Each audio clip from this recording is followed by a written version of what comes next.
After Jesus died, they put Jesus in a tomb and wrapped him with some white paper. They put a big stone around it and placed guards in front of the tomb to let nobody go in. He was just waiting for the 3 days. He's probably drinking soda while eating hot Cheetos. He would probably play games like Candyland and then have a party by himself. The Easter Bunny was hiding behind a tree. He probably went out there and just throw eggs everywhere, and then he's gonna say, "There's one money egg, so you better find it. You'll get some money." 3 days later, there was a big earthquake.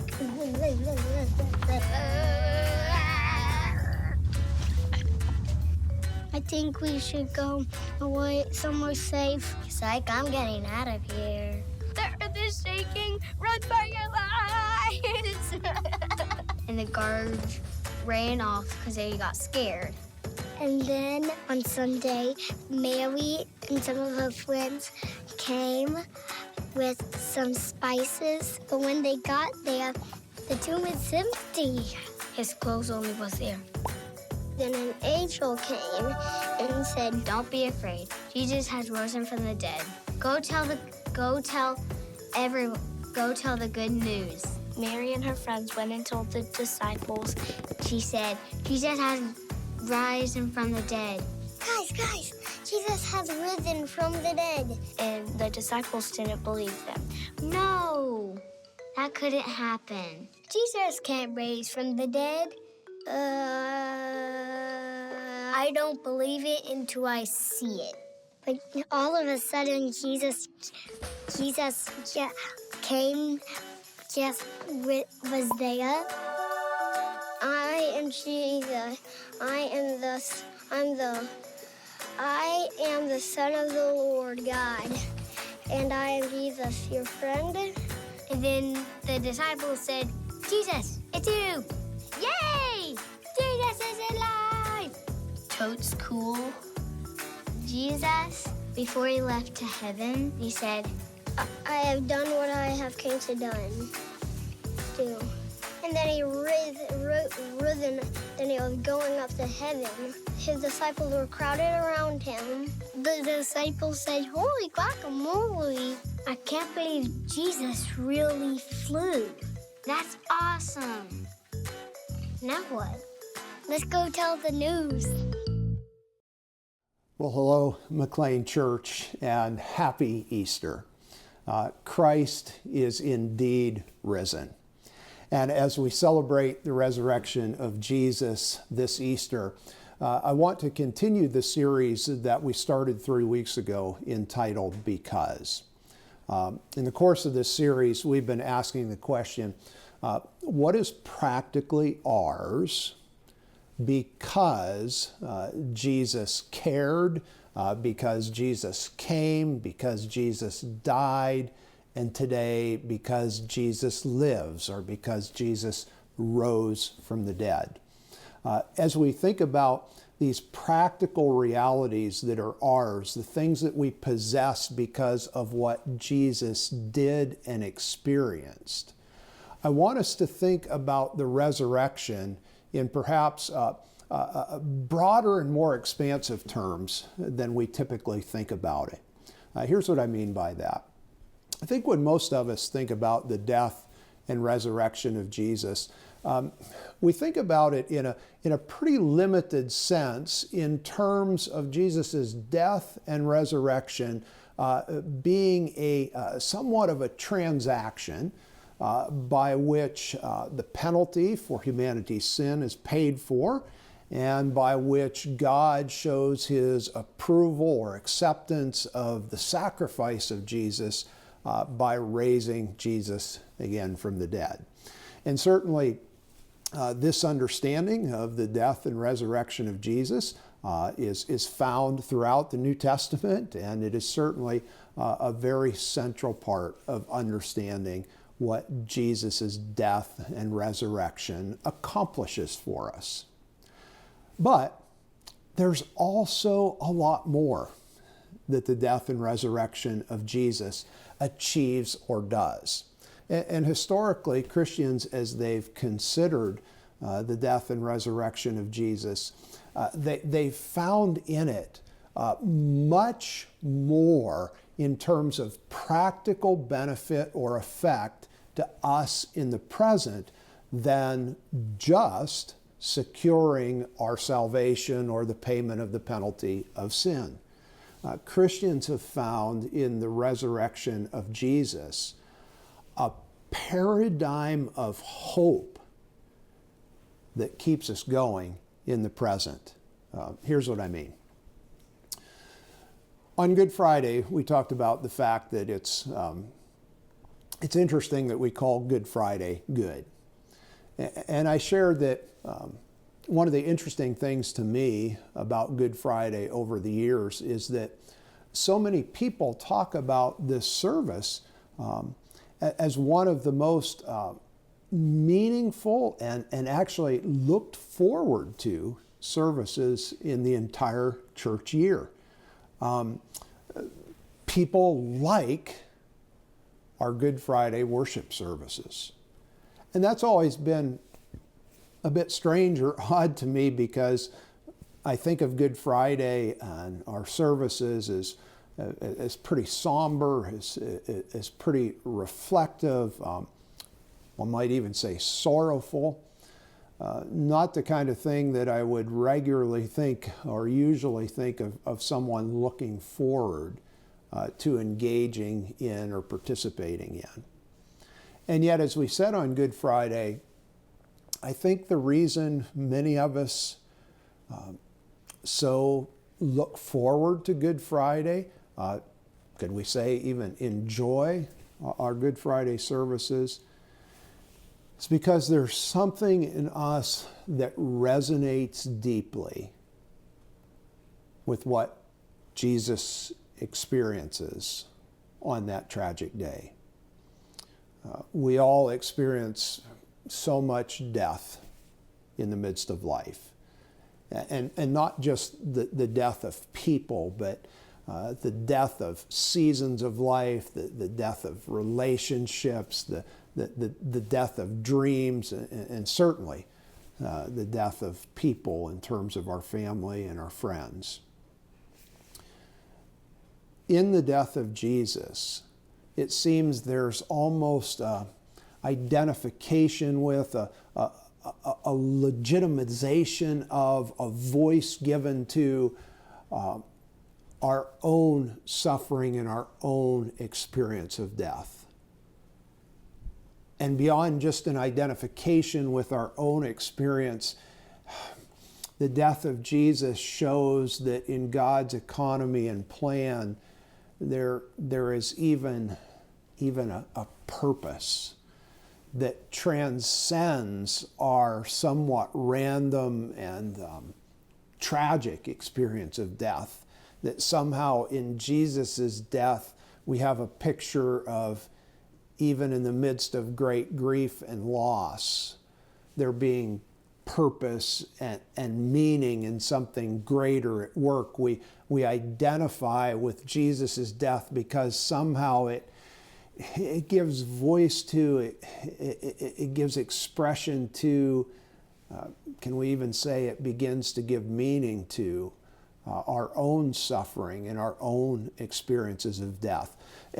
And then the time Jesus spends in the grave on Holy Saturday, again, there's something in us that deeply identifies with those seasons of life where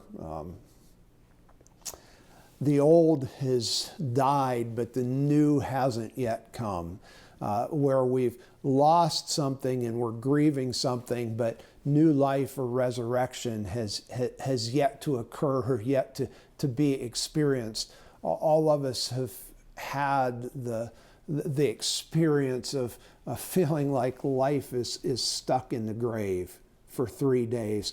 There's something about Holy Saturday that we connect with and resonate with, because all of us have experienced those stretches of life where, again, Something has died,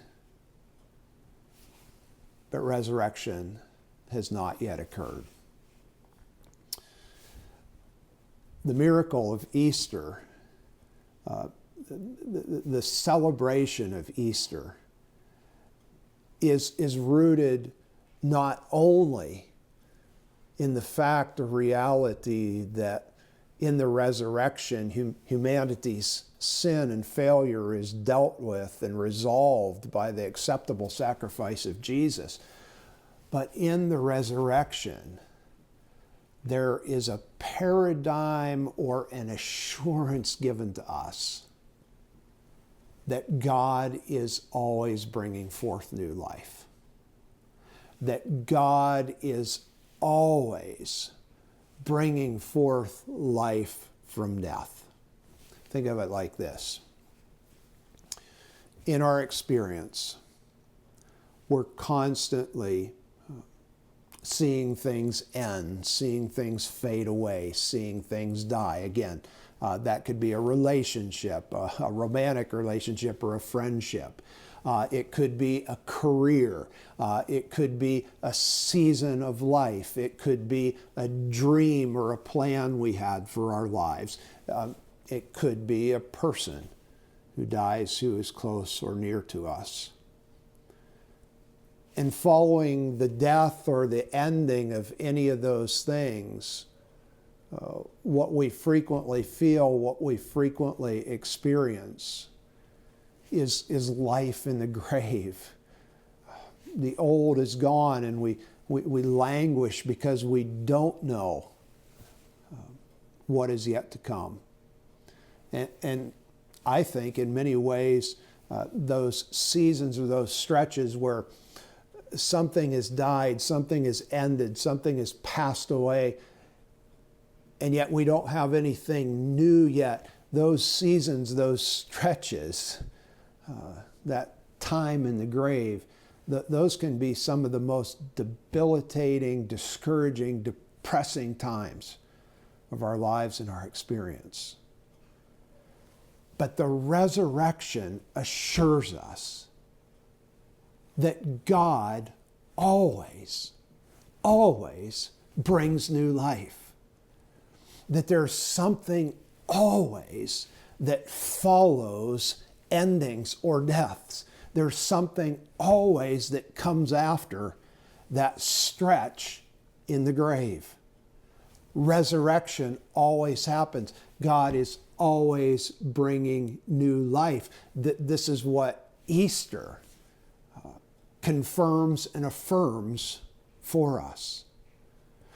And that new life, that resurrection, it isn't conditional.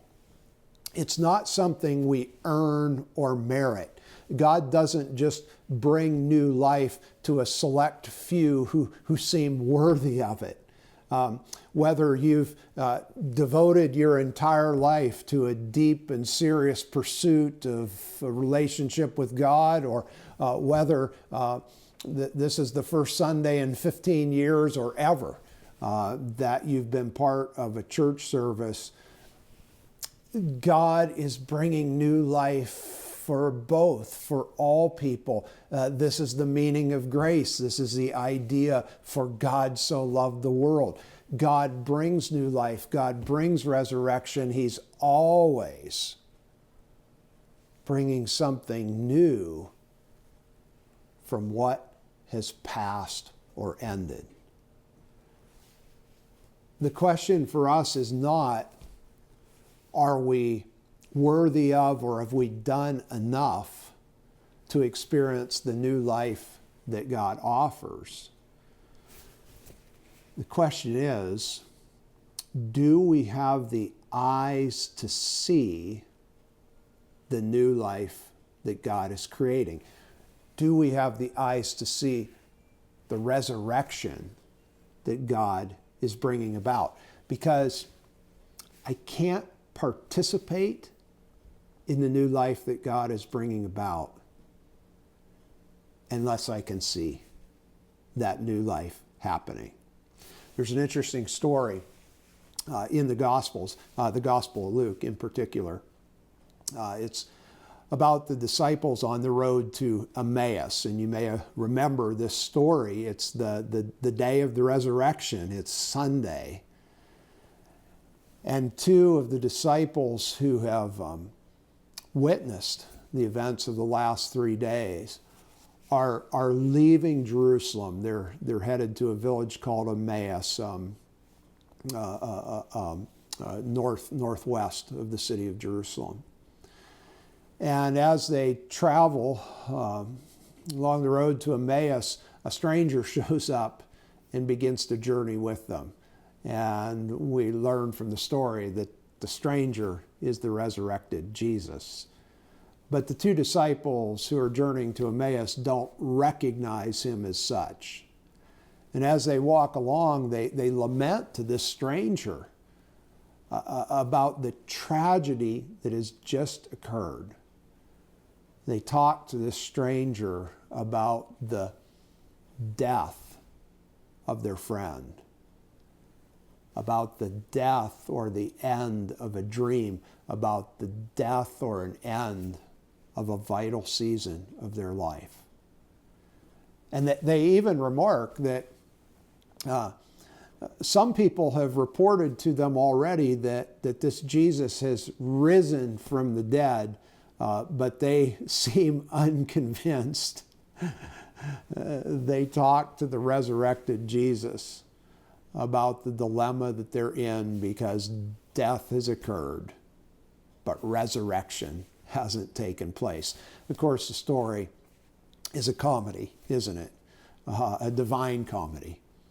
It's later that evening as the two disciples and the unrecognized resurrected Jesus sit down to eat, that the text tells us that they recognized Jesus in the breaking of the bread. Now here's what we know. By the time the Gospels are written, it's a number of years after the actual death and resurrection of Jesus. The followers of Jesus have had a chance to reflect on some of these things that they've witnessed and experienced at greater depth and greater length. We know early Christian spiritual practices and traditions are beginning to emerge. And one of those traditions and practices is the regular breaking of bread, celebration of the Lord's Supper, or what we might call communion, or the Eucharist, or the Mass. When Luke tells us that they recognize Jesus in the breaking of the bread, he's giving us insight into the fact that through the practice of a spiritual tradition, through the engagement of a spiritual practice, the eyes of the disciples are open to see the new life, the resurrected Jesus that God has brought to be. Until they engage in the practice, until they begin to train their eyes to see what God is doing, the resurrected Jesus, new life, walks alongside them, but they don't recognize it. It's when they engage in a practice, engage in a discipline, engage in a tradition that helps train their eyes to see, that they see the new life God is bringing about. Easter reminds us, it confirms for us, it demonstrates to us, it proves to us that God is always bringing new life from death. God is always bringing resurrection in the midst of death and endings and grief. And he's doing that for us all. The question is, do we have the eyes to see? Do we see what God is doing, and by seeing, being able to participate in it? We can't participate in what we don't recognize or see. And so, as a church, what we do is provide spiritual practices and traditions for all of us to engage in. Not as a way of somehow trying to get God to act on our behalf or bring resurrection or new life into our lives. God is already doing that. He's always doing that. We can't get any more of the work of God in our lives than we already have. But we offer these spiritual practices and traditions so that we can train our eyes to see the new life that God is bringing about. Easter, Good Friday, Holy Saturday. They provide a paradigm of life for us. They reveal to us a pattern by which life in God's plan or God's economy works. Yes, there is suffering and death. Yes, things end, be it seasons or dreams or relationships or even physical lives. And often we have the experience of 3 days in the grave. Something is ended, but the new hasn't come, and we just feel a malaise as we're unsure of what's next. But in the Easter Sunday celebration, we're reminded that God is always bringing forth new life.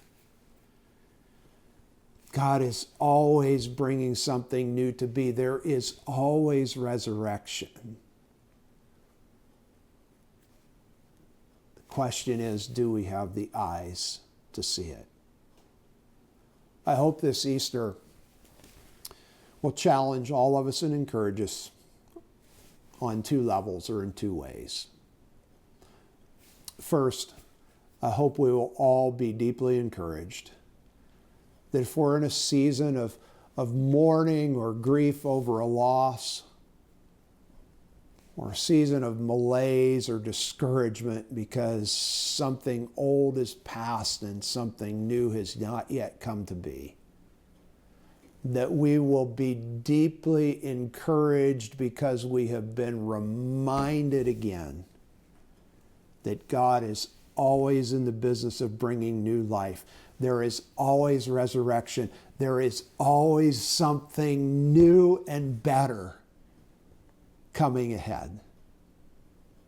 And in our encouragement of that reality and that hope, I hope that secondly, this talk today will challenge us to engage all the resources that are available to us